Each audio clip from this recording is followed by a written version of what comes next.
I am the Executive Director for Contemporary Asian Theater Scene. I am also a volunteer with United Peace Collaborative. We're here with Leanna Louie, co-founder of United Peace Collaborative, and Rich Saito, who's the lead for Japantown Prepared and the upcoming and soon to be Japantown Patrols. So thank you so much for joining, everybody. Again, if we can put any questions that you have on the Facebook chat or on the Zoom chat, we'll be able to get to your questions at the end of our program. So thank you so much.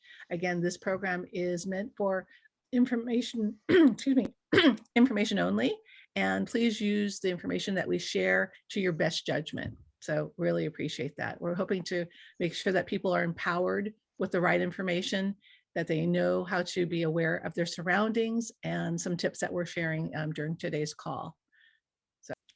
We are here today for the community safety workshop.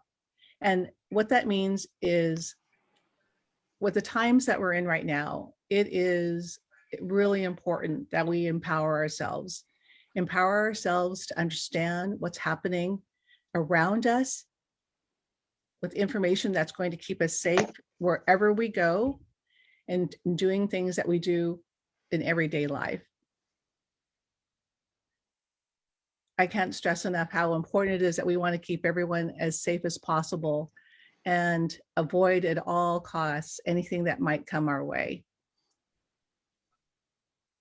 What I want you to know is that the information that we're going to be providing in today's session is for informational purposes only.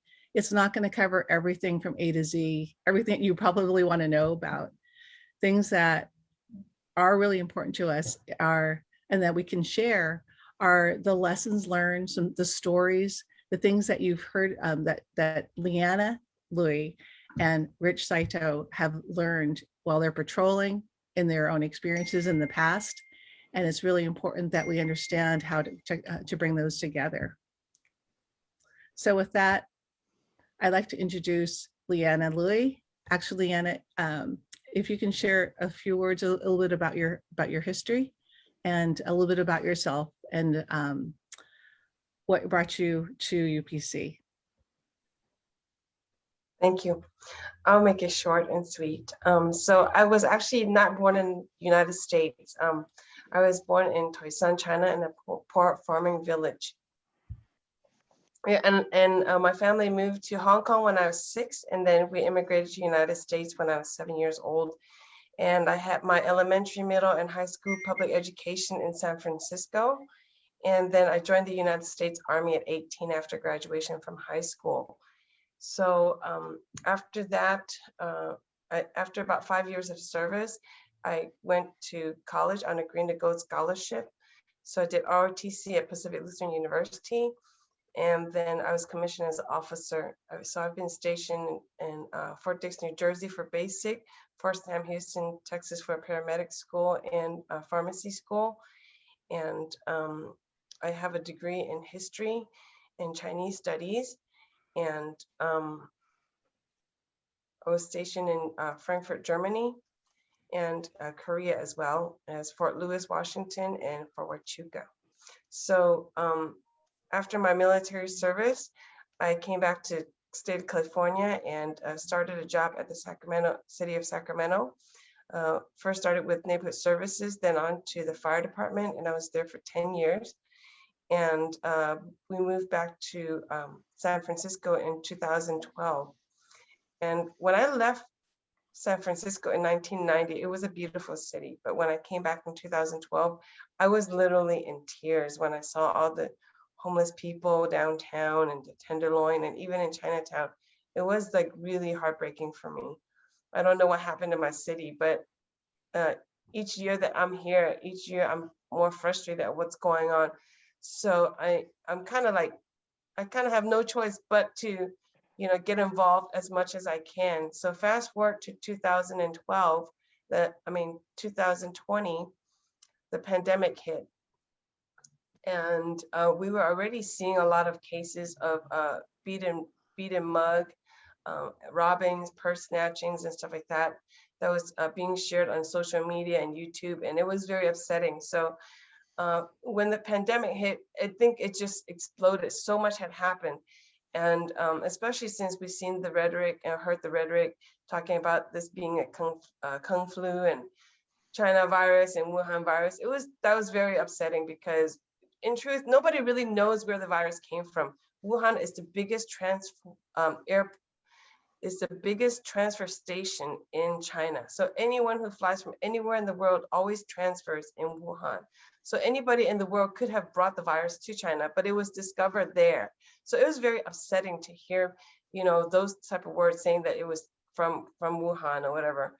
And because of that, a lot of Asian Americans became targets of violence in America. And we were so upset. A whole bunch of people were sharing our feelings on social media, and then we decided to come together and start patrolling San Francisco Chinatown. And we didn't really have like a chain of command or anything like that. So, it kind of took us a little while to figure us out. And my partner Robert Lowe and I decided to peel off and form United Peace Collaborative because our friends, our very close friends who are also military veterans, and we already have established protocols. We know what to do. We've kind of we've been trained to do that pretty much, since we were 18 or 19. So we started patrolling. It's been almost a year now, and we have a lot has gone on. So we have filed 56 cases, and 12 of the cases led to arrest. And we're trying to follow up with the San Francisco District Attorney's Office of what's going on with all the cases. So today I'm very, very honored and happy to be here to share with you what safety tips that we can today. And if you have any questions, I would do my best to answer it. Thank you Great. for having me here. Thank you so much, Leanne. I really appreciate it. And thank you for the introduction. Rich, welcome to the program. I'm really excited for San Jose, Japantown, and the fact that you're going to be spearheading the effort to bring the patrols into Japantown to protect the elderly. Can you talk a little bit about that? Sure. And a little bit about your history. Thank you. Oh, well, I was born in Oakland, raised in San Jose, did a full career with the San Jose Police Department. And when I retired 13 years ago, I started to become more active in Japantown. I've always loved the community. I've been there since I was 10 years old. And so I became the public safety liaison for Japantown. So that's disaster preparedness, crime prevention, crime response and investigation, and anything to do with the safety of the community. Excellent. Thank you so much. Really appreciate that, Rich. And it's just really exciting to just see what's happening in, Leanna, the patrols are actually so much in demand, and you're going into so many different cities. Just in San Francisco and in your experience, you've been out on the streets for about a year since the pandemic started, as you mentioned. And I'm wondering, what have you learned by walking the streets of San Francisco Chinatown? The first thing we learned that the most important thing is community building, is that we have to somehow break the ice with all the people that we're trying to serve, because sometimes they don't know what you're there for. They might think that you're the bad guy or whatever. So and actually in the Asian cultures, people don't easily warm up. So it took us quite a bit of time to get people to actually say hi back to us. So we always greet the people, we smile, we say, hi, how you doing? If it's the shop owners, we try to tell them, hi, we're here, we're volunteer patrols. Just want to let you know that we'll be looking out for you. We give them our business cards and say, our phone number is on here. It's our cell phone. We have it on us. You can call us anytime while we're on patrol, and we can try to come assist you as soon as we can. And for people who clearly are tourists, and you can tell because we know the residents and the shopkeepers. So people who are clearly tourists, we always smile. We greet them, say hi, welcome to Chinatown. Hope you have a great time here. And if you have any questions, please let us know. We're in the blue shirts. So you know, it's a lot of trying to get to know people and try to break the ice so that people feel comfortable and feel welcome in Chinatown. That was our first lesson. I'm sure there's many lessons going on overall. Yeah, I think there is actually people coming in actually into the conversation now. And what's really important, what kind of mindset do you have when you go out on patrol, and what do you recommend all your volunteers are doing? What kind of mindset do you need to have as an individual versus going on patrol? Well, I think the first thing is we tell our volunteers is if you come in, you have to have open mind. Like, we're not here to punk on anybody. We're not here to get into any fights or anything like that. We are not the guardian angels. We don't get physical with anybody. We are here to build community relations, number one. And then, you know, also make people feel welcome when they're in Chinatown. And we also work hand in hand with police. Like, we don't have anything against them. And, you know, we want to do our job, and we want them to do their job as well. So, yeah, so those are the things that we ask our volunteers to keep in mind when they come in to volunteer. It's like, we work with everybody. Like, we're not working against anybody. Mm-hmm. Of course, unless, you know, there's clearly criminal activity, right? We still don't approach them. We observe, record, and report, and then, you know, let the police handle the rest. Okay, excellent. Thank you so much. You know, I think one of the things that I've been following you on the United Peace Collaborative Facebook site, and I love it when you stream your walks, because I can just see the connection that you have with all the merchants, with all the residents, because you're clearly in your blue sweatshirts and people know you. You're highly visible. And even when you helped the homeless person or anyone who might have mental illness, it's really pretty impressive. You know, let's go to a couple. Since we're looking at safety tips, you know, what kind of let's look at different scenarios that that someone might come out with and how to approach those. So first scenario, like I'm walking from my home to a destination. What advice would you, Leanna and Rich, what would you provide someone? You know, what do they need to be aware of when they start just doing just the basics of walking from one place to another? So, really, the most important thing is to be aware of your surroundings. Most people, when they're going someplace, they're focused on, you know, what they're trying to accomplish. You know, they're thinking about what happened in the past, or thinking about what they have to do in the future, and they're oblivious to their surroundings. And for my public safety presentations, we call that condition white, or mode white. It's basically, you know, you're not aware of what's going on around you, who's nearby. You know, you may stop and look at traffic, or, you know, make sure that the little walking signal is green, and then you just walk across, and you know, you're not aware of what's around you. What we're asking people to do to increase their safety is move into condition yellow. Condition yellow, you scan your surroundings. You're looking and noticing who's around you. You're using all of your senses, not only your vision, but your hearing. There was an attack on TV last night where a guy ran up behind an elderly woman, knocked her down, took her purse, and ran away. He was running all the way up to her. If she had been listening, she would have heard the footsteps approaching. She'd look around, try to do some countermeasures, move to the side, maybe pull out a whistle, blow a whistle. but not be caught totally off guard. And that's a lot of the attacks, the ones in San Francisco and Oakland. You see the same thing where a person's walking along, and the one in Oakland, he's walking on the sidewalk, and the guy just comes up and pushes him down. Now, you're not necessarily going to hear that. The other sense, of course, which people don't often think about, is the sense of smell. When a person's about to do something bad, they get amped up, their metabolism increases, and they emit body odor. If you're downwind, you can actually smell somebody and think, whoa, that smells terrible. Someone needs to use some deodorant. But why is that? Why am I smelling that now? It's too close. And the other sense is that little tingling sensation in the back of your neck, like something's not right. Most people think, I don't worry about that.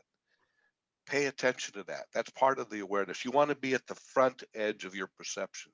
Mhm. You don't want to be lagging behind. And I'd just like to put this in context. You don't want to be so out in front that you're paranoid. We don't want to think that every single person is going to attack you. We don't want you living in fear. We want you to be right in the middle. Mhm. Aware of your surroundings. If something happens, you're prepared to deal with it. So if you're walking from place to place, just look around, listen, smell, and feel. Excellent. Thank you so much. That was a good wrap up. Yeah, what if you're I've just finished grocery shopping and I have one arm full of, just holding my bag. The other one, possibly is free. But what do you suggest in that situation? I've got, I'm not completely able to use everything, but I do have one arm available. What do you do in that situation? Well, as part of the awareness, if you're walking through a parking lot, take a look at the cars and the people around you.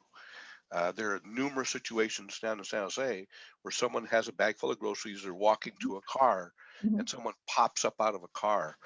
Well, if you're looking ahead of you on both sides, you can see people sitting in the cars.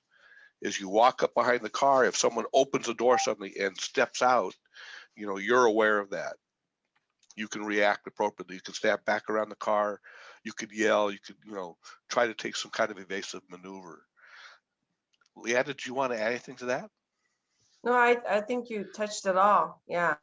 So another thing I was going to say is that if possible, to go out in pairs. Like, I don't recommend people going out by themselves nowadays. I mean, even though I can run, and I can do a little bit of self-defense, I still don't like to go out by myself because a lot of times you could be caught off, by surprise. Sometimes those people, could be lurking around, and you don't always notice everything. So, but if you have somebody who's there with you as a backup, it really makes a big difference. Yeah, I think, people just knowing that, being with a buddy or someone, even though you might have to wait 15 minutes for a friend to get ready, is going to be well worth it in the long run, just as a good preventative, proactive measure. Excellent.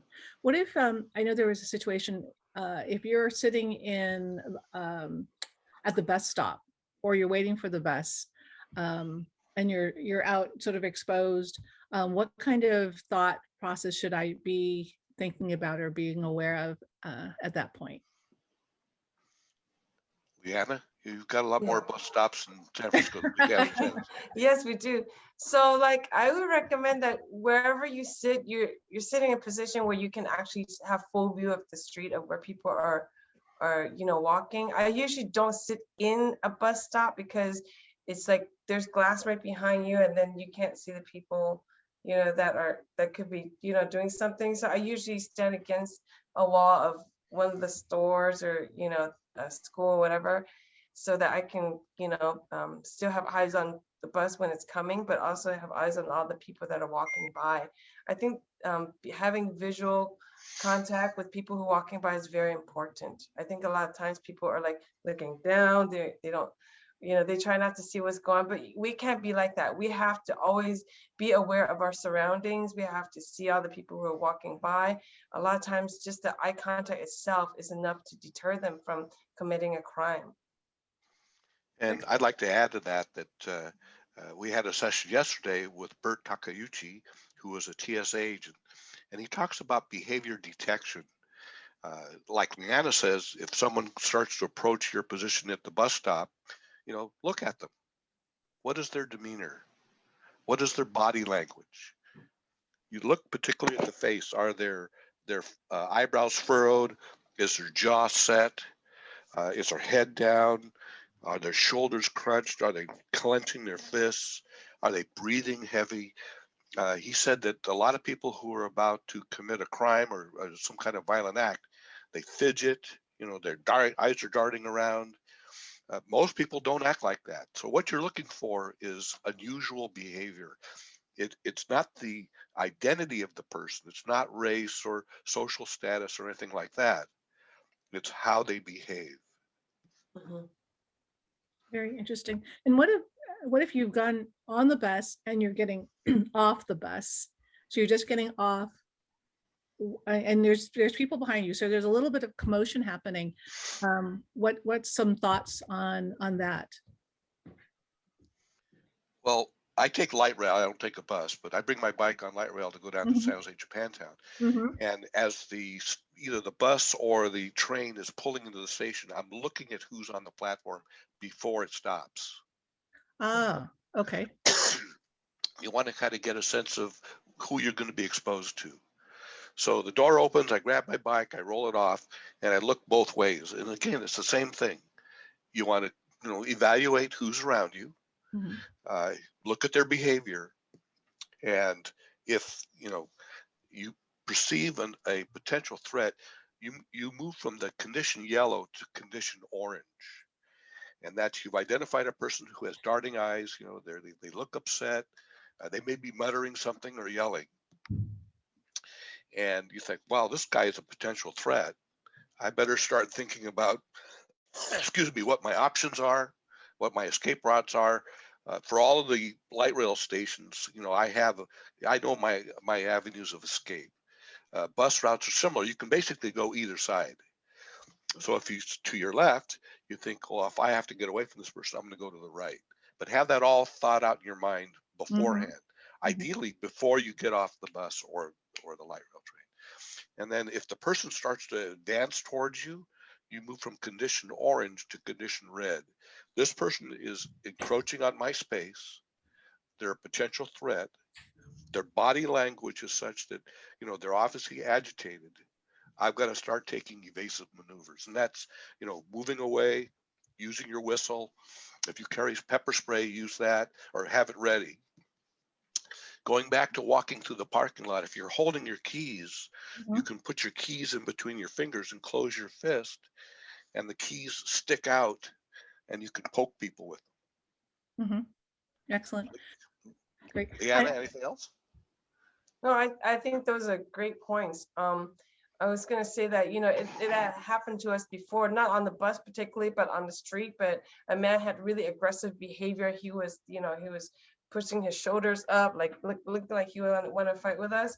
He actually stole something, and we told him to put it back. And that's why he got mad at us for telling him to put it back. And then he acted like he was gonna come and hit us. So, and we told him, hey, stay 6 feet away, because this is COVID, right? So stay 6 feet away. And we brought up our pepper spray, and we're like clicking the pepper spray. We're like, if you don't stay back, if you keep coming at us, we're gonna spray you. We gave him good warning, and we told him 3 different times, and he kept approaching us. So when he got less than 6 feet, we did launch the pepper spray, but he was warned. And we had already called the police before we launched it. So, and they know that what we're about to do. So when they came, they already knew what happened, and and we didn't get in trouble for it. So if they violate 6 feet is a federal, I think it's federal law, right? At least I know in the state of California, it is a law here. So they still have to maintain the 6 feet distance, especially if you commanded them to do it. You request them, they don't listen, you command them to do it and they don't do it, then you really can take defensive measures. And that's what we did, took defensive measures. Now, one a scenario that someone might have, suppose they're in a laundromat or they're in a restaurant, what kind of information, I mean, we do this all the time, and hopefully we will be in restaurants soon. What kind of information or advice would you provide just for street smarts? And let's take a laundromat where you're going to be sitting for a while. Leanna, can you take that one? Well, just like always be in a position where you can actually have good visuals. And particularly in a laundromat, we, on Mason Street, 1206 Mason Street, there was actually a beat and mug. And three guys came in and they just, gang beat a older Chinese gentleman and took whatever he had on him. So what I noticed on the video was that the victim's back was turned to the door. He wasn't paying attention to who was coming through the door. He was just looking at the wall or the laundry machine, which I think that's not really a good posture to be at. Like if you're going to be in a laundromat, sit somewhere where you can see the door, or sit in the back of the laundromat. So if somebody does want to come in and rob you, they have to run or walk quite a ways to get to you. That gives you time to, pull out your pepper spray or pull out your phone, record them, give them warning. Because if you're just sitting right by the door and your back's turned to the door, you just really open yourself up to be a target. Unfortunately, that's how criminals think. So my number one tip is always be in a position that you can have good visuals on the door, on the windows, so that gives you enough time to do what you need to do to react before you become a victim. Excellent. Rich, want to add to that? Again, yeah, just the awareness is very important. When I walk into a restaurant, I scan the room and I'm looking at all the people sitting in there. If I'm in a laundromat, I'm looking at the other people in the laundromat. It's the same thing. Mm-hmm. We're looking for those behavioral clues that someone is unusual, that they're agitated, they may be hostile or aggressive. And, you want to start thinking about, do I want to sit at this table near these people? If someone's intoxicated or, if they're having an argument or something, I may ask the person, the maitre d' or whoever is sitting us, the host, to put us someplace else. In a laundromat, if you go in and if the person looks agitated, I'll go back, do my laundry later. Come back later and go to another laundromat. Mm-hmm, mm-hmm. It's not worth it exposing yourself to violence if you can possibly avoid it. So many people, they go into a restaurant, they sit to where they're told, and if these things arise, or if they're in a laundromat and people are acting aggressive or hostile, they don't do anything to mitigate it or prevent it. Mm-hmm. So it's like, trust your judgment. I think we all, like you were talking about, if you feel uncomfortable, if you feel the hairs of your back just like I light up a little bit, then it's you should trust your judgment. And I don't think we've done that enough, especially in situations where, now that we need to be safe, that we need to be more proactive in our own situation. I think that's a really smart thing to do. What about your phone? I think, Leanna, in one of your videos, you was, and actually during your interview with BBC, you were saying, all right, you want to see my weapon? And you pulled out your phone. This is your best weapon. Can you talk about that a little bit more? Like, are we supposed to have our phones on our body all the time, or in our hand on record, or are ready to record? What do you suggest? When I'm out on patrols, I usually have it in my hand or in a pocket where I can reach very easily. So, and yeah, I usually have it on the camera ready mode whenever I'm out. That way, if something happens, I just pull it and just hit the record button, and then it records what's happening. So for me, it's already deterred several possible crimes. There was a couple, a man and a woman. I was actually reaching for something in my pocket, and the lady started saying, "Oh, stop scratching your butt," and stuff like that. And I looked at her like, "What are you talking about?" I was trying to reach for something in my pocket, right? Mm-hmm. And then she started swinging her neck and just started said a lot of bad words, which I'm not going to repeat. And she said, "You want me to, punch you out, whatever." And then I was like, I pulled out my phone and I started going, "Excuse me, you know. I started recording her, and then she turned around, and her boyfriend's like, let's go.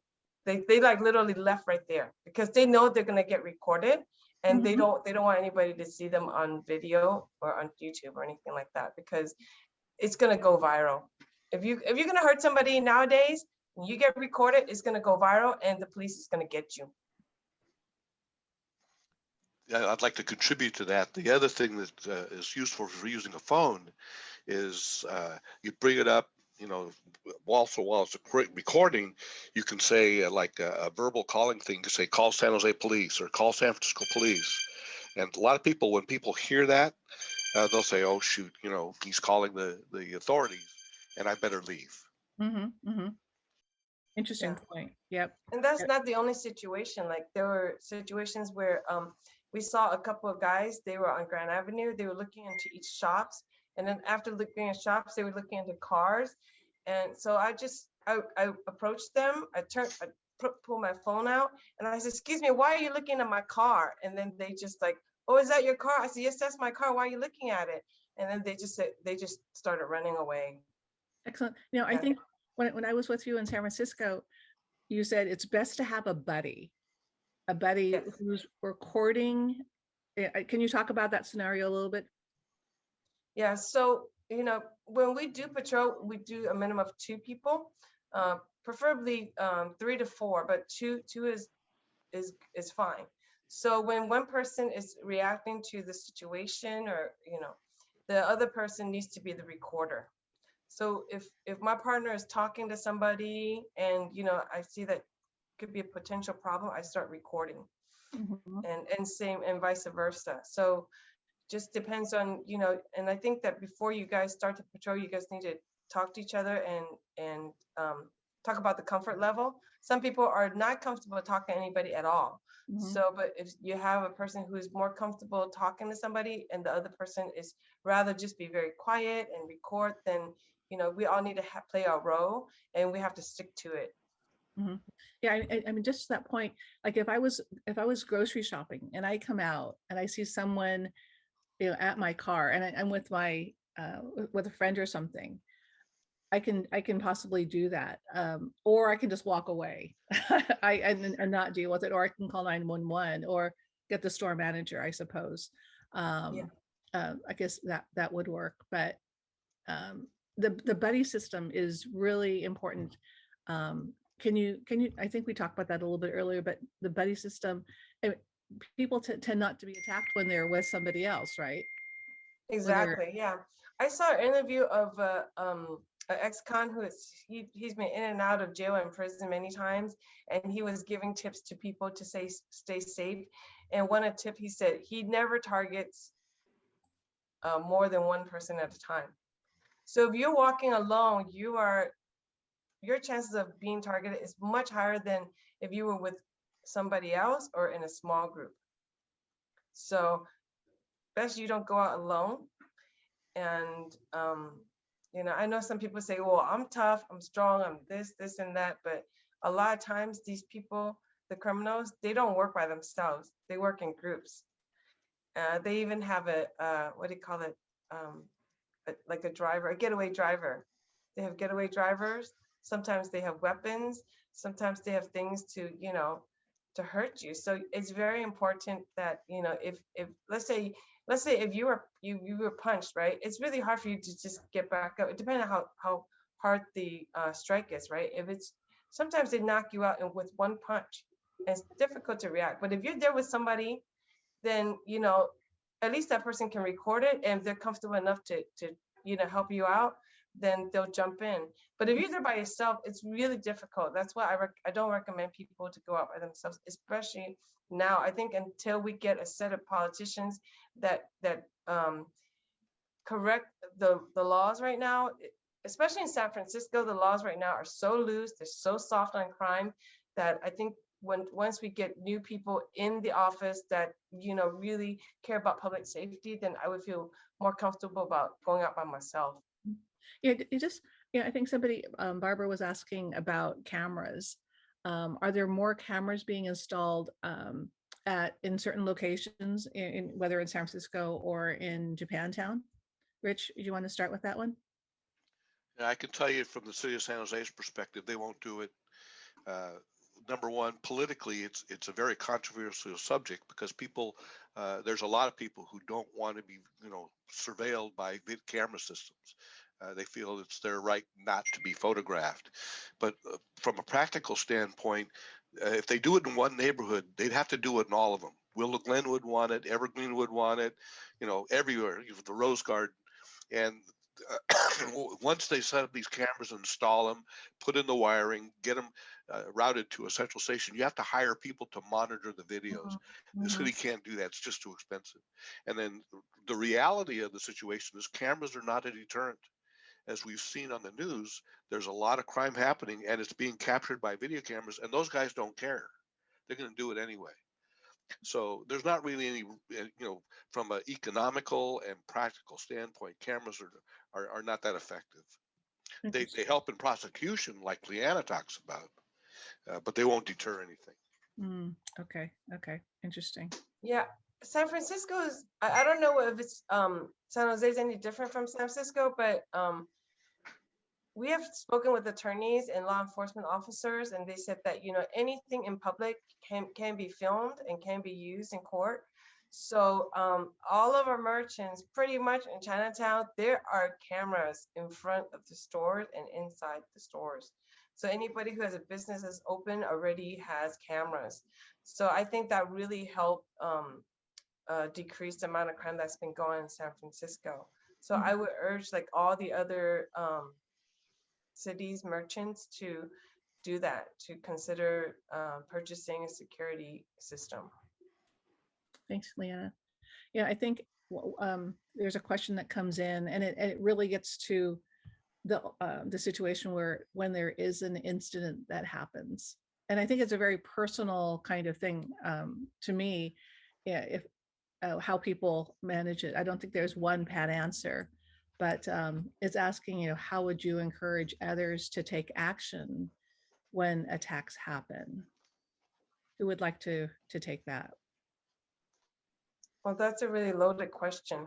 Yeah, it could be any. I mean, yeah, it's a very loaded question. I guess it really depends on your comfort level and what you've trained, what your background and whatnot. Because some of the things that we do, that Robert and myself and other UPC members do, even some of our own UPC members won't do it. So, but the people who are very highly trained in it, we jump in. So, but we have to do it in a manner where we don't get sued. So we have not gotten physical with anybody yet. We haven't thrown any punches yet. We haven't even touched anybody yet, unless they ask us to hold them to cross the street or whatever. So I will give you one scenario where we jumped in, and it was on May 30th, 2020. It was right after the protests, during the George Floyd incident. So when that happened, of course, there was protests all over the nation, and we saw what happened in New York. They, some of the, I don't know if it's protesters or other people that went into New York Chinatown, and they just looted the place. They vandalized it terribly. And then the next day it was Oakland. And when we saw what happened in Oakland, we told our members and the other patrol groups, okay, they're having rallies tomorrow in San Francisco. We all need to be in Chinatown to protect it. Otherwise, we could be like New York or Oakland. So we already kind of have that in place at the time, where the other cities didn't have it yet. So, and surely after the looters messed up downtown, they started coming into the Dragon's Gate on Grand Avenue. Oh, it's really hard to talk about this, but myself and two other UPC members, we are highly trained and highly skilled in doing this, and I don't recommend everybody to do this. Okay, so we drove into right in the middle of it, right in the thick of it, and we just have a plain car, so they don't think they don't think anything of us, so they think we're probably one of them. We drove around a few times. We started taking pictures and videos. And actually one of the members goes, "You better stop, the police is coming." And I was like, they're not quite here yet. So I didn't want to say that, So So we kept driving, and then I said, get on the phone and call the police now, since she said that. So we called the police, and they said they were too busy managing downtown. And so we just drove down a little bit further, and we took more pictures, more videos, more evidence. And then we called again, and again they said that PD can't come because they're too busy manning downtown. And finally I said, you know what? I don't even care anymore what they tell us on the phone. We're going to Central Station. We're going to knock on their doors, and we're going to keep banging until somebody comes out. So we drove to Central Station, and my guys, I stayed in the car, and the guys went inside, and they were banging the doors until finally, it was a while. We were there for a while until they finally said, okay, we'll be out in a few minutes. So we ran back in the car. We said, okay, let's wait a minute, see if they'll be out. We waited like 3 minutes. They weren't out yet. So I said, you know what, we have to go there and just, take more videos and try to, get more evidence. So 3 minutes after we got back, they finally came. They had 2 police cars, one on each end of the street where all the looters were. And when the looters heard the sirens, a lot of them had left. But then we were able to capture 4 of them. So we told the police where they were, and they chased after them, and they captured 4 of them, and we were able to match them with the videos that I took and identified them. But nothing became of it. I don't think our prosecutor did anything. I sent emails to the DA's office, and he still hasn't responded to what happened to that case. Oh, golly. Oh, that must But have been. I don't recommend everybody to like jump in to do that. If you're not highly trained in that, don't do it. Myself, I've been doing this kind of stuff since I was 18, and I'm 49 now. So like, over 30 years of experience. And our other 2 members, they are highly trained professionals. So, and they've been doing this since they were 18 or 19. So, anybody who has no experience, I don't recommend you doing that unless you're with somebody who's a trainer who can give you, very close advice that you will adhere to. Otherwise, you can get hurt, and we don't want anybody to get hurt. Right. Thank you so much, Leanna. Yeah, a question came in from Jeannie. She's asking, those of us who want to be an assistance to the Asian community, what can they do? There are so many things you can do. Like, yeah, there's so many things that can be done. So you can do volunteering, patrols. You can volunteer to do administrative work. You can volunteer to do what Leianne does, which is so important. Like, trying to coordinate these trainings, doing social media. If there's something you can do really easily, is go on Facebook and just share a post. If you could just share a post a day to let people know what's going on, what we're doing, what's happening in the world, that in itself is so powerful. Just the button of share. Okay. So if you don't want to come on patrol, at least share on social media. You can make phone calls to your district attorneys. You have the supervisors, the county supervisors. If you have a city council, call city council, let them know what's going on, that you need help, that, this community needs help, and call the mayor's office, just be involved. And also another thing that we do, UPC does, is that we do court watch. So we work with another group called Stop Crime SF. And they actually, that's all they do, is they do court watch, and they do public hearings. So they listen to public hearings and court watch to keep everybody else updated, because not everybody has time to do that. Right. So if you can be involved in the organizations that do court watch, so we can, hold the politicians and our representatives accountable for all the crimes that's been happening to us. So that's another really important thing that can be done. Or if you say, you know what, I don't do social media, I don't want to come out to patrol, I don't have time to do court watch. Well, but I have money. Can you donate some to the patrol members? Like, we've been working for a whole year without a laptop. Thanks to the donors, I finally got a laptop yesterday. So it is so needed. Like, it would be so nice if we got this a year ago and we were telling people about it, be able to do training and get more people involved. But, it's better late than never. I'm just so glad that, people make donations and we're able to get little things, like a laptop. I was able to get a new cell phone because my old cell phone was so slow that it couldn't capture anything. By the time the crimes happen, it's already over with and I couldn't capture anything. Wow. So, anything you can do to help, that'd be great. We have people who donate t-shirts to us. They make t-shirts and donate to us so you can help in that way. Just whatever skills you have. Everybody has a gift. Everybody has something that they can give to the world. So, whatever you're able to give, please do, because the world badly needs it badly now, especially everybody is in so much pain. Thank you so much, Leanna. And one thing that I saw on your Facebook page is that you're having conversations of solidarity. And can you talk about that? I think that's really important at this point. Yeah. Here, please. So, oh, Rich, you went on mute. Yeah, I had to mute for just a second. Oh, okay. I'm sorry. Go ahead. okay, yeah. So Leianne was just talking about the conversations of solidarity. So I grew up and I still live in San Francisco, baby, Hunters Point, which is a very predominantly African American population. So I talk to my neighbors pretty often, and we share a lot of conversations and share food and all that stuff. But I think because of what's been happening, we never really talk about, racial violence and stuff like that. But because of what's happened, I just feel like, we needed to talk openly about it, because it's like, even though we're not hurting each other, doesn't mean that it's not happening out there to other people. And we need to acknowledge that and be able to have open discussions about it. So I will continue to talk to my neighbors and post our interviews on my Facebook. Excellent. I'd like to contribute something also, Leanne. Absolutely. What I put a note into Jean.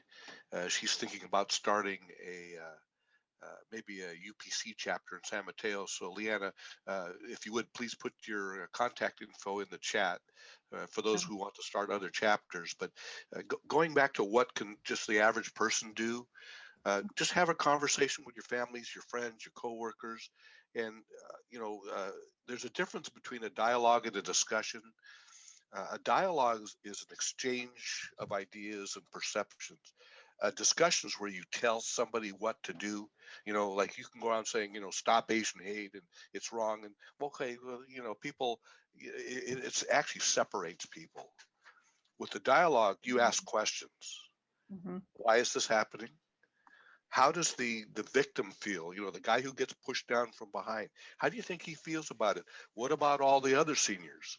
So you can have these conversations with your family and friends and coworkers, and then you say, end up with, what can we do about it? We can raise our level of awareness. We can become personally involved. And that's the difference between a dialogue and discussion. It's gathering people together and share, common ideas rather than pushing people away by telling them, it's not prescriptive, it's descriptive. Yep. Excellent point. Thank you so much. A question came in from Facebook, and I'm not sure who. I think both of you could answer this one. They ask, what is the best way to handle racist verbal assaults, either as a bystander or if it happens to you personally? Who would like to take that one? Leanna?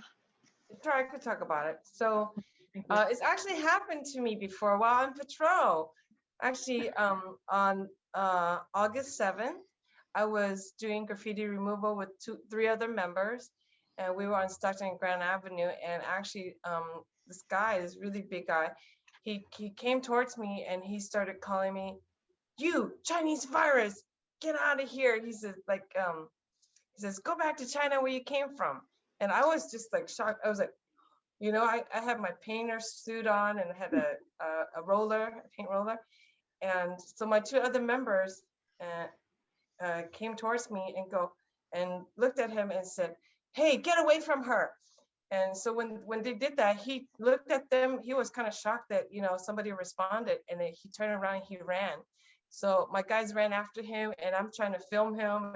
And then next thing you know, I'm on the phone with 911. I called the police and told them what just happened. And we chased him a few blocks down. And next thing you know, a couple minutes later, the police is going, siren is behind us going, meow, meow, meow. And they caught up to us. And our guys told the perp to stop, sit down. And he actually complied. He sat down. He probably thought we were undercovers, which is okay. And the police handcuffed him and started asking him questions and asked each of us questions about what happened. And we told them, and they said, well, based on what you guys told us, he didn't really actually commit a crime. He didn't hit you or do anything like that. So we couldn't really arrest him on anything. However, we'll check his ID, just run to see if, something's pending on him. So they did check his ID, and it turned out that he was a fugitive. He somehow deactivated his ankle bracelet, and they've been searching for him for months. So, this racial slur attack turned into, we found a fugitive that the police have been searching for months. So that's one scenario that happened. But most of the other times that I've experienced racism is just microaggressions. It's just little things, they see me and they're like, whoa, like acting like Bruce Lee, and just, it's just little minor irritating stuff that I learned to just ignore over the years. And so, I think that's probably not a good thing to do. I think the more we just ignore them, the more they just keep doing it.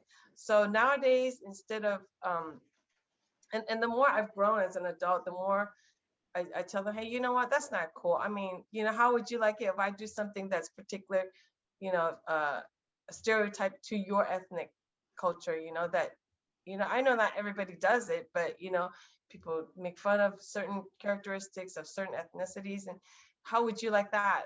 And then usually when I question them, that's when they go ding, ding, ding, ding, ding, like, okay, I need to stop. Interesting approach. I could Yeah. use that. I can use. Yeah. Rich, would you like to add to that? Sure. For San Jose PD, we're going through de-escalation training now. It's kind of the opposite. It's counterintuitive in a lot of ways. We actually lower our voice, we talk softly, and we ask questions.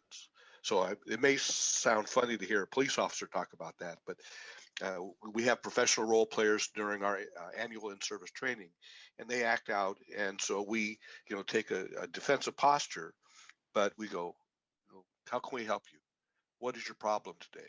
So for a racist-based attack, you might say something like, why are you feeling this way? You start asking them questions, and it does exactly what Leanna's talking about.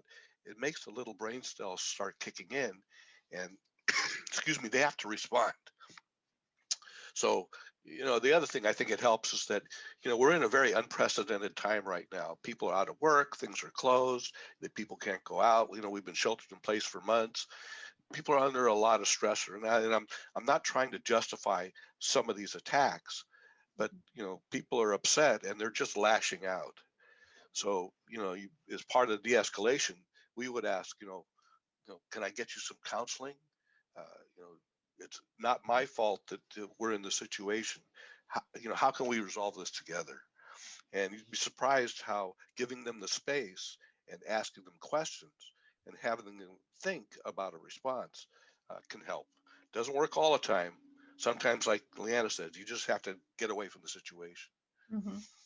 Interesting. You're both talking about using your voice effectively. Whether it's calming them down and making them think about what they're doing. Can you talk a little bit about using your voice effectively when you need to be loud and in situations where you should be loud? Leanna, can you take that? Leanna. Oh, sure. Yeah. So, so for example, the example I just gave you about on August 7th, the man who came towards us. So what the guys did when they came close to me and said, "Stay away from her," and gave him a command, it really changed things around, because he was coming towards me, and since I was shocked, I couldn't react. And because they were able to get, give him a clear command, or, talk to him very assertively, he was a little bit startled. And when we chased him a couple of blocks down later on, they gave him a very stern command, like, stop, sit down. And he just complied right away. Mhm. And that's actually happened to like 11 other cases where we chased them for blocks and blocks and told them to stop and sit down until the cops came. Mhm. And Leanna, I mean, as a woman, I'm just more very sensitive to women getting into their own power, Mhm. and through voice. And I think, Rich, you've talked before, like in your command stance. So, Leanna, can you talk a little bit more about using your voice and when you have? I know that you approach a lot of your situations more with calmness, but as a bystander, if I'm walking, and something happens, how can I use my voice strongly and assertively? And maybe I need to practice that quite a bit, but can you talk about that and where it would be helpful? Okay, I'll just share with you two experiences I had while on patrol, and then hopefully that'll answer your question. Mhm. So one instance, we actually we are on Stockton Street, and we witnessed, there's three of us, we witnessed one guy, he just went in the store and just grabbed a whole bunch of baseball caps from one of our favorite shops. And we were just standing there, like, but because we are in plain clothes, he doesn't know that we're a watch group. And this is before we ever got uniforms. So and so we just basically, I actually, the first time we caught him, and he gave the stuff back.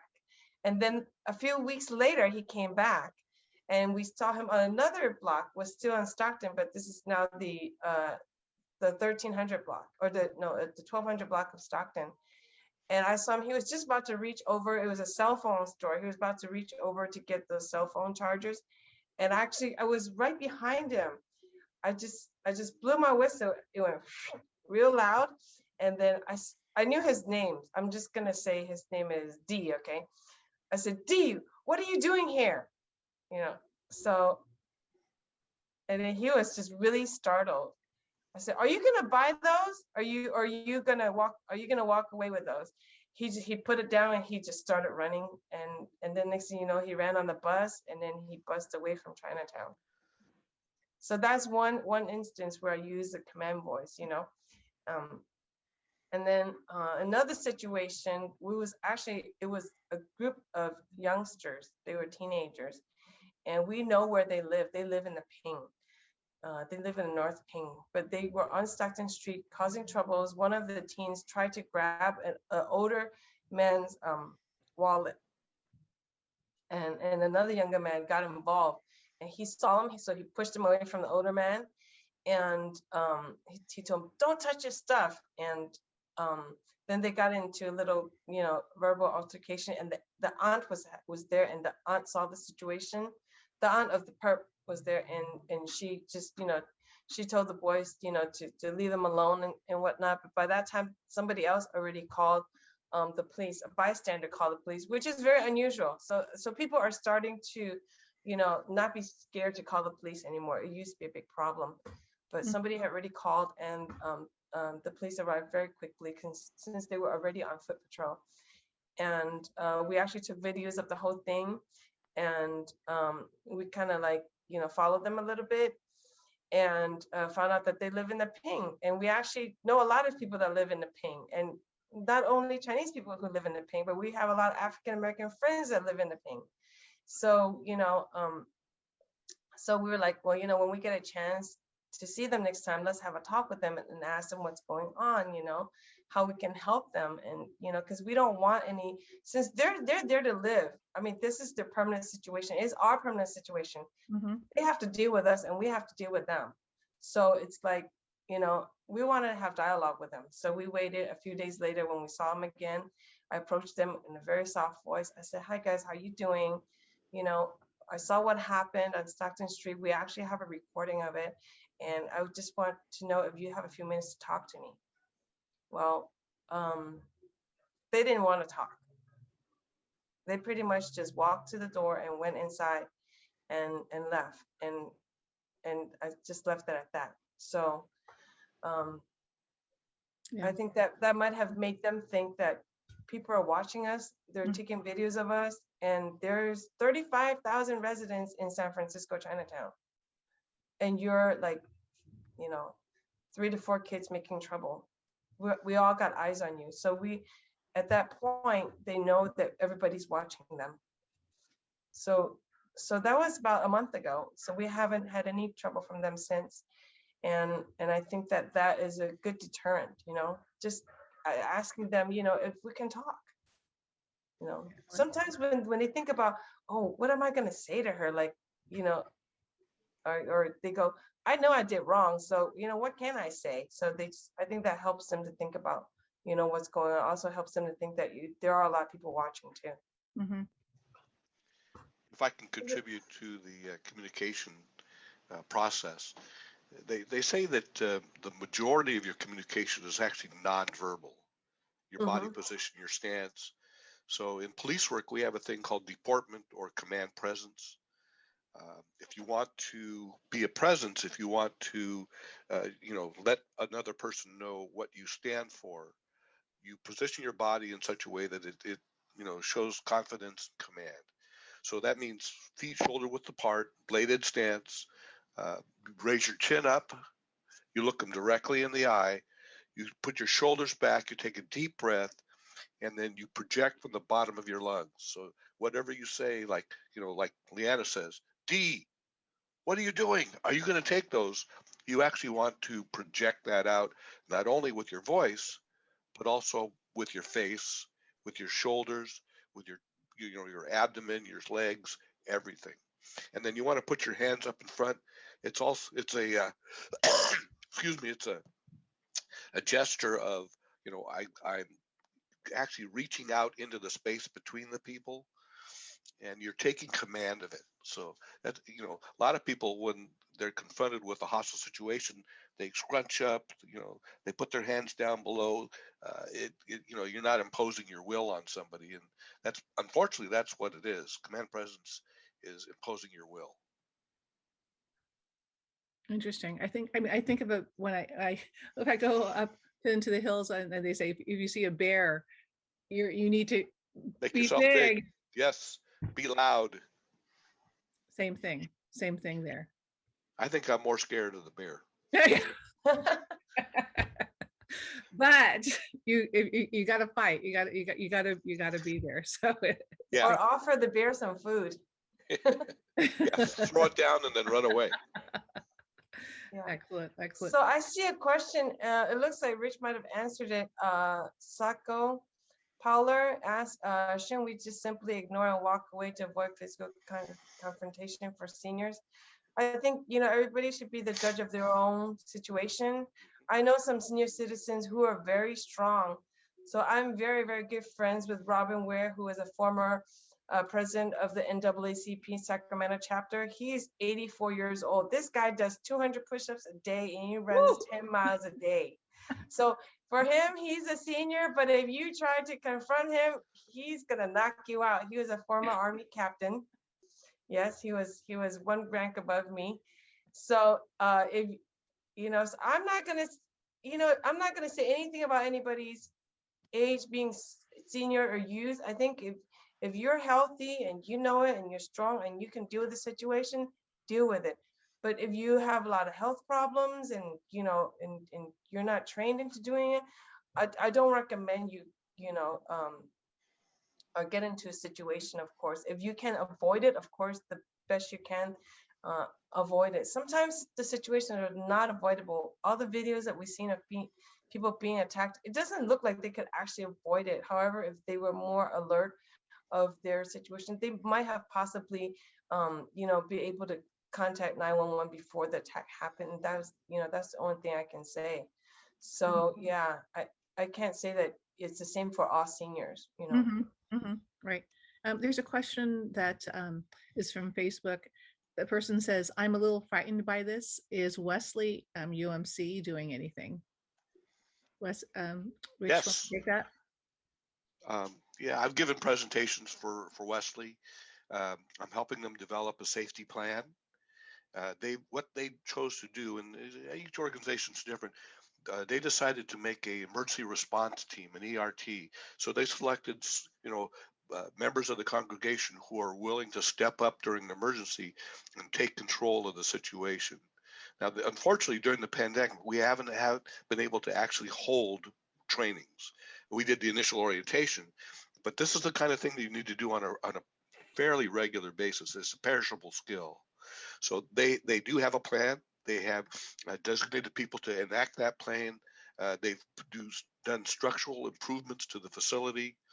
And one of the members of our Japantown Prepared CERT team, Kelvin, is actually the facility manager for Wesley. He lives down the street, and he checks on both that property and the Buddhist church every night. He goes all the way around the properties.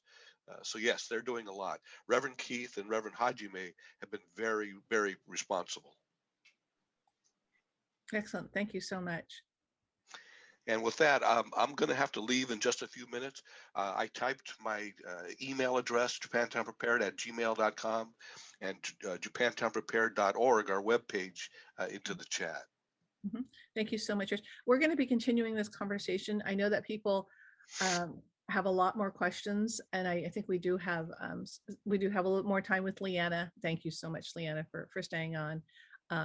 But that would be great. Rich, thank you for so much for your time, and for leading Japantown Prepared, Stop the Hate, and recruiting our volunteers, folks who really want to protect elderly and the community, and doing so during the key hours. So thank you so much. And anyone who is on the registration list, I will get you the emails, the links, the donation links, and everything else and the volunteer information. So we'll send that out to everyone who did register for the program. So you'll have that. All right, great. And I would like to thank Leanna and Robert for taking the initiative to start UPC a year ago. They had the presence of mind to foresee this happening and took the initiative to keep their community safe. And Leanna, I want to thank you and Katz for spearheading this effort for our community. And as we've seen from the chat, you are inspiring other communities such as San Mateo and other neighboring areas to do the same thing. So great job, you guys. Thank you. Thank you, Richard. Thanks for your time. Thanks so much for joining, Rich. Really appreciate it.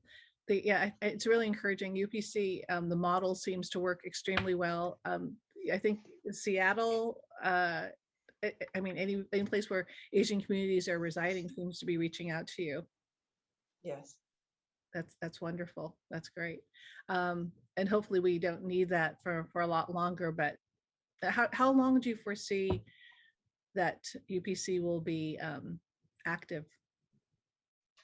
Well, there's no predicting, but we have become a 501c3 nonprofit organization. So, Chinese 6 companies have been already operating for 170 years, and they've been doing it because of, civil rights for Chinese Americans. And, so who knows, maybe we'll be around for 100 years, 200 years, or however long it takes. I mean, if you think about a country that's formed, right, they have Department of Defense. Department of Defense of the United States are still around. Yep. So, who knows, maybe UPC will just be a permanent part of Chinatown here in San Francisco and elsewhere in all of our neighborhoods, because, everybody needs to feel safe. And it's important that we have people who want to help out. Excellent. Thank you so much. And thank you so much for being out there every day. I think there's one slide that you had, and it talked about you started in March, and the crime rate was at a certain level, and then of course with George Floyd murder that it went up. But then can you talk about the trend since UPC has been patrolling? Well, since we've been patrolling, we started really late in March last year. Like tomorrow actually is our anniversary day, March 22nd. So it's funny that we're going to be doing a rally at the Hall of Justice tomorrow. Yeah. So the first month that we did it, we only patrolled for like a week, a little bit more than a week. So we only had like 3 incidents. And April there was like 11 incidents, and May was just crazy with all the George Floyd going on media and whatnot. We had like almost 30 incidents. It was a crazy month, and then after May 30th, the trend was going down, because I think um, what happened that night of the looting was on social media, and people started sharing it. So they know that we're out there. There's a group of people out there protecting Chinatown. So in June, we saw that it decreased significantly already. It went down to like 12 or 13 incidents. In July was even less, was like 6 or 7 incidents. And then ever since then, we've only had like maybe 1 or 2 incidents a month. And in December, there was none. In January, there was none. And February, there was 1 incident in Chinatown. So March has been quiet so far, knock on wood, that, it's going to be, nice and calm. Excellent. And with more and more patrol groups out there, I think, it's getting a lot more attention locally and nationally, and even internationally. So, people know that we're keeping watch on our neighbors here. Well, your presence definitely makes a huge difference. So really appreciate that. Yeah, I believe there is, thanks for everyone for staying on the call today. There is a slide that you created, Leanna, and I believe our producer Steve is going to be putting that up, and it's like things that you can look at every day. So these are everyday safety tips. What you want to do is go out in pairs or small groups if you can, because that way, one person can look out after the other person if something should happen, and the other person also can make recordings and call 911 if necessary. And you want to be always alert of your surroundings, know who's around you, what's going on.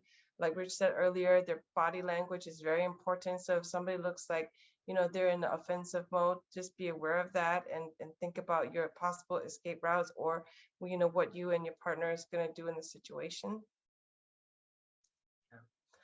And for us who patrol, and I think that because of the situation right now, everybody should carry a really small personal alarm, and we're actually going to be distributing some of those in San Francisco, Chinatown.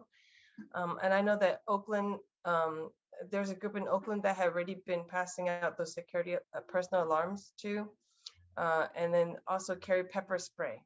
So, and we'll be passing some of those out in San Francisco too, but those are actually, pretty inexpensive. You can get a alarm for like less than $10, and a pepper spray, depending on what grade you can get it from anywhere from $10 to $20. So I think that that's a very small price to pay for, personal security. But make sure you know how to launch those. Like, make sure you know how to launch the pepper spray, and make sure you practice pulling the security alarm, so that when somebody does approach you too closely, you're able to do it. Yeah, Leanna, for the alarms, it would be great if you can share the type of alarm that you'd get, and I'll share that with the all the information that we're providing the attendees here. Okay, I'll send it to you a little bit later after. Yeah. Okay.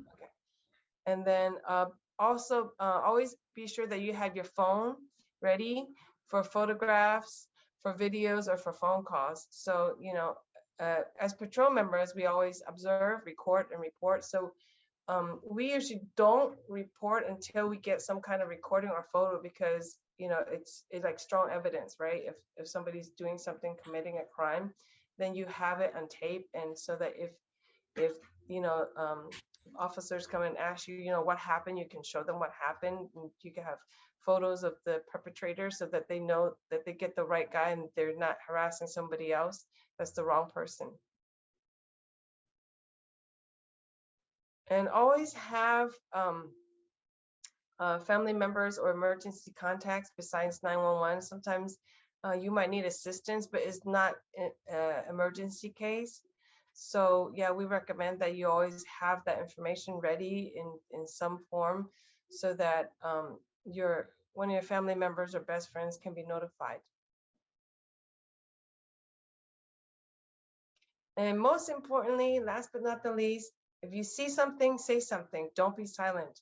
I think that the fact that we're such a silent group, that is probably one of the reasons why we're continuously being targeted in the history of America. We cannot be like that anymore. Like, if you see a situation that you could help with, please do. If you feel that you're not in a position to help, but you're able to say something, please do. And if you're not able to say something to the perpetrator, maybe you can ask somebody else around that could help. I really think that everybody can do something to help. Excellent. Thank you so much, Leanna. There's also, in our pre-show slides, we also mentioned there's something called the hate crime book. And there's a woman named Esther Lim who put together a book that was in multi languages, English and Chinese, English and Japanese, English Thai, English Korean, English and Spanish. And it's all about how to identify, identify what a hate crime is. The fact that people who aren't citizens actually have rights as well, and a list of things to do to address when crime happens, to prevent it. Also a list of resources in the back of the book to if you need to call somebody. And she's going to be catering one to, I think, San Jose very soon. So, but she has one in San Francisco. So if you want to go to hatecrimebook.com or .org, you can actually download a PDF of that book now for San Francisco and Oakland, because those resources are in there. But she's done it for New York and other key cities, probably LA, where she's from. Wow, thank you so much, Esther. Yeah, shout out. That's really important and very much needed. Thank you very much, Esther Lim. She'll be providing that, I think, to San Francisco and your team as well. And wow. So that'll be great. That would be great. Thank you. Thank you. Good. I think that is, if people don't have any more questions, we can actually conclude. Again, I just wanted to thank everyone for joining. Sorry about some of the technical glitches, but we will share the recording to everyone who registered. So if you aren't in the registration list, please do so.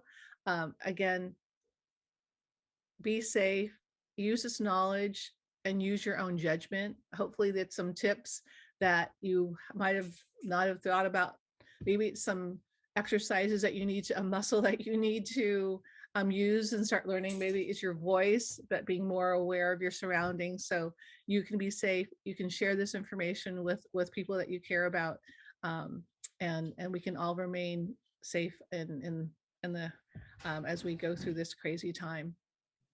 Yeah. Also want to thank all the friends of UPC who donated, friends of CATS who have donated and supported all our programming. Without you, we wouldn't be here, and hopefully we'll continue programming that will be helpful for you. So any input on that would be good as well. Any other closing words, Leanna?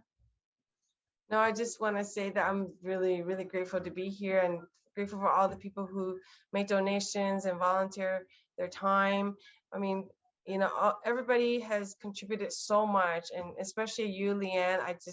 I don't even know what to say. Like, I'm just so impressed by all the things that you've done for us in such a short time. It's just really amazing, and I'm just so thankful of everybody who's been supportive of us. And thank you for what you've done. It was my heart being in San Francisco, Chinatown.